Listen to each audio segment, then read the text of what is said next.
ఈ రెండు కార్యక్రమాల ద్వారా ఈరోజు 1294 కోట్ల రూపాయలు రైతుల ఖాతాల్లోకి జమ చేసే ఒక మంచి కార్యక్రమం జరుగుతూ ఉంది. దేవుడి మంచి అవకాశాన్ని నాకు ఇచ్చినందుకు దేవునికి ప్రజలకు ఎప్పటికీ కూడా సదా రుణపడి ఉంటానని ఈ సందర్భంగా కూడా తెలియజేస్తా ఉన్నా.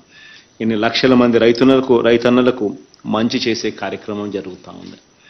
రైతన్నలను ప్రతి అడుగులోనూ కూడా చేయి పట్టుకుని నడిపిస్తూ ఉన్నాం. తోడుగా ఉంటూ ప్రతి అడుగు కూడా వేస్తూ వచ్చాం.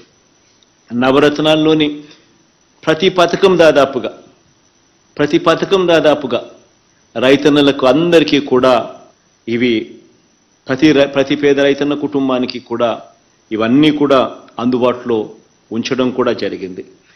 ఈ పెట్టుబడి సహాయాన్నే ఒకసారి తీసుకుంటే మనం ఎన్నికల ప్రణాళికలో ఎన్నికల మేనిఫెస్టోలో మనం చెప్పిన మాటలు ఒకసారి గమనిస్తే మనం చెప్పింది 12,500 ఇస్తామని 4 సంవత్సరాలలో 50,000 రూపాయలు ఇస్తాము అని చెప్పి మనం ఎన్నికల ప్రణాళికలో చెప్తే ఆ చెప్పిన దానికన్నా మిన్నగా 5 సంవత్సరాల పాటు రైతులకు ఖచ్చితంగా ఇది అమలు చేస్తూ 12,500 రూపాయలని చెప్పింది ఏదైతే చెప్పామో దాన్ని 13,500 కూడా చేసి ఏకంగా చెప్పిన 50,000 అని చెప్తే 13,500 ఇంటూ 5 సంవత్సరాల కింద ఏకంగా 67,500 ఇచ్చి చెప్పిన దానికన్నా మిన్నగా ప్రతి రైతన్నకు 17,500 రూపాయలు ఎక్కువగానే ఇచ్చిన ప్రభుత్వంగా మన ప్రభుత్వం ఉంది అని చెప్పడానికి కూడా గర్వపడతా ఉన్నా.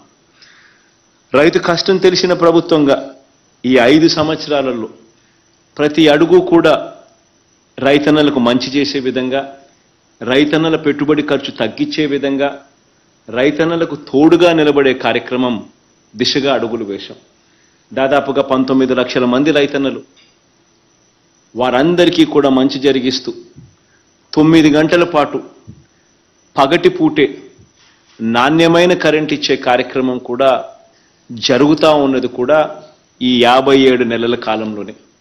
అసలు మనం అధికారంలోకి రాకమునుపు ఇలా పగటి పూటే రైతన్నలకు 9 గంటల పాటు ఉచిత కరెంట్ ఇచ్చే పరిస్థితే లేదు, అవకాశమే లేదు. ఎందుకనంటే ఫీడర్లలో ఆ కెపాసిటీ లేదు. ఆ ఫీడర్ల కెపాసిటీ పెంచకపోతే ఇది ఇచ్చే అవకాశమే లేదు. ఆ పెంచడానికి మరో 1,700 కోట్ల రూపాయలు ఖర్చు చేస్తే తప్ప, ఫీడర్ల కెపాసిటీ పెంచితే తప్ప రైతులకు పగటిపూటే 9 గంటలు విద్యుత్ ఇచ్చే పరిస్థితే లేదు అని చెప్పి అధికారులు చెప్పినప్పుడు ఆ 1,700 కోట్ల రూపాయలు కూడా ఖర్చు చేసి రైతన్నలకు పగటిపూటే ఈరోజు 9 గంటల పాటు రైతన్నలకు ఉచిత కరెంటు, నాణ్యమైన కరెంటు ఇచ్చే కార్యక్రమం కూడా జరుగుతూ ఉన్నది కూడా కేవలం ఈ 57 నెలల కాలంలోనే. ఇలా ఒక్క రైతుకు మాత్రమే దాదాపుగా ఈ 19 లక్షల మంది ఈ రైతన్నలకు మాత్రమే ఈ పంపు సెట్ల మీద ఏదైతే ఆధారపడి వ్యవసాయం చేస్తూ ఉన్న ఈ రైతన్నలకు మాత్రమే ఈ 9 గంటల పాటు ఉచిత విద్యుత్ పగటిపూటే ఇచ్చే కార్యక్రమం ఏదైతే జరుగుతూ ఉందో ఇదొక్క కార్యక్రమమే దాదాపుగా ప్రతి రైతన్నకు 45,000 రూపాయలు ప్రతి సంవత్సరం ఈ ఒక్క కార్యక్రమం ద్వారా రైతన్నకు మేలు జరుగుతూ ఉంది.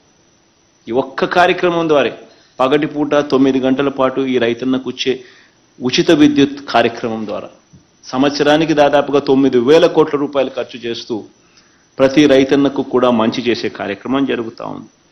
ఎప్పుడూ చూడని విధంగా, రైతన్నలకు ఎప్పుడూ కూడా జరగని విధంగా ప్రతి రైతన్నను కూడా తాను పండించిన మొత్తం వ్యవసాయ ఉత్పత్తులు, వ్యవసాయ పొలాన్ని అన్నీ కూడా ఒక ఆర్బీకే పెట్టించి ఆ ఆర్బీకే ద్వారా ఆ ప్రతి ఎకరాన్ని ఆ ప్రతి సచివాలయం పరిధిలో దాన్ని ఈ క్రాప్ చేసి ఆ ఈ క్రాప్ ఆధారంగా ప్రతి రైతన్న తాను ఏదైతే పంట వేసాడో ఆ ప్రతి పంటను కూడా ఇన్సూరెన్స్ కవరేజ్లోకి పూర్తిగా తీసుకొని వస్తూ ఆ రైతన్న తరపున బీమా ప్రీమియం కట్టాల్సిన సొమ్ము కూడా రాష్ట్ర ప్రభుత్వమే కడుతూ మొట్టమొదటిసారిగా దేశంలో కూడా ఎక్కడ జరగని విధంగా రైతుల తరపున బీమా ప్రీమియం కూడా కడతా ఉన్న ఏకైక రాష్ట్రం కూడా మన రాష్ట్రం మాత్రమే అని కూడా చెప్పడానికి గర్వపడతా ఉన్నాను. ఈ 57 నెలల కాలంలోనే ఇది కూడా జరుగుతూ ఉంది. ఇంతకుముందు ఎప్పుడు జరిగేది కాదు. ఇంతకుముందు రైతన్నలకు బీమా ప్రీమియం అసలు ఉందా అనేది కూడా తెలిసేదే పరిస్థితి లేదు. కొంతమంది రైతులు మాత్రమే క్రాప్ లోన్లు తీసుకునే కార్యక్రమం ఎప్పుడైతే జరుగుతుందో ఆ క్రాప్ లోన్ ఇచ్చేటప్పుడు మాత్రమే బీమా ప్రీమియం కింద బ్యాంకులు ఇన్సూరెన్స్ ప్రీమియం